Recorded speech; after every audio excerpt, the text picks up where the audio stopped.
It's not easing conspiracy theorists' fears. Right now, you just heard Al Green, the Democratic congressman, among those, like the investigator Ted Williams, saying, how is it a guy on suicide watch and 24/7 surveillance manages to commit suicide in the very jail cell he attempted the exact same thing only a few weeks ago? So much we don't know. Let's get the latest from Fox News correspondent Bryan Llenas. Hey, Bryan. Hey, Neil. Well, the Federal Bureau of Prisons has come out with an official statement confirming what we have been reporting now for the last couple hours, that Jeffrey Epstein was found unresponsive around 6:30 this morning in his jail cell at the Metropolitan Correctional Center in New York. They said that life-saving measures were initiated, but it was too late. They are calling it an apparent suicide. That's officially coming from the Bureau of Prisons. Now, we're talking about what's happening to Jeffrey Epstein. I think it's important to realize the level of charges that this man was facing. This is somebody who was facing 45 years in prison, and the evidence against him was overwhelming. Millions of court documents, dozens of victims, thousands of photos found recently in his home, in his mansion in New York, of girls and minors, nude and semi-nude. The weight of the Southern District of New York was against him. And just recently this week, thousands of other documents were released in civil lawsuits against him. Again, this case was pretty rock solid in terms of the evidence coming towards him. So I think it's important to realize that as we try to analyze what we're seeing here with Jeffrey Epstein apparently killing himself. Another thing, the attorneys for some of the victims have released a statement.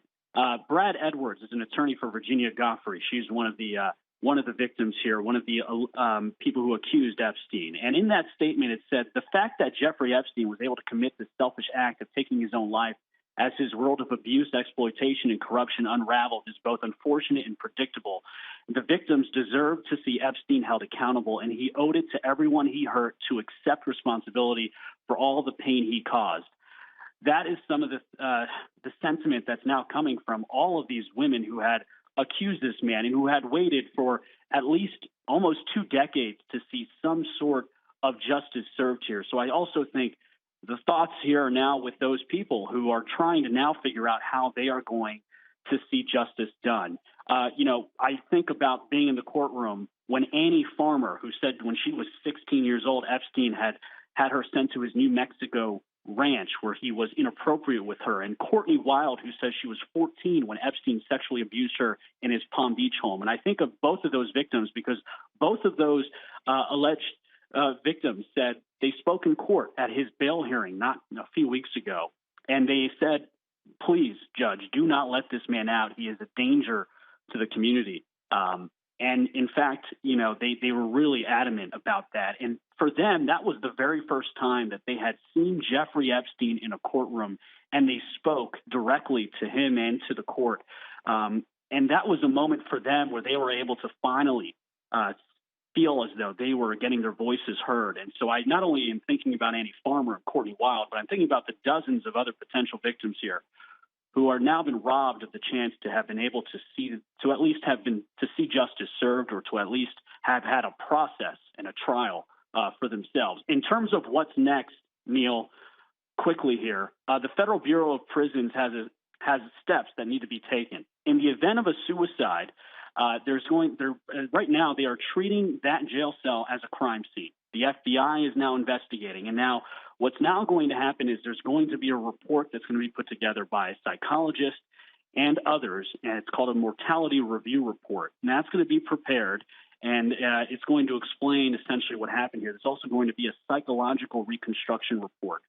Those are then going to be sent to a special review committee, and that special review committee will essentially see what kind of recommendations need to be taken for either corrective action or if something needs to be who needs to be at fault here for this. You had mentioned this before. This is a man who was at the Metropolitan Correctional Center under 24-hour security and surveillance, and somebody who was on suicide watch.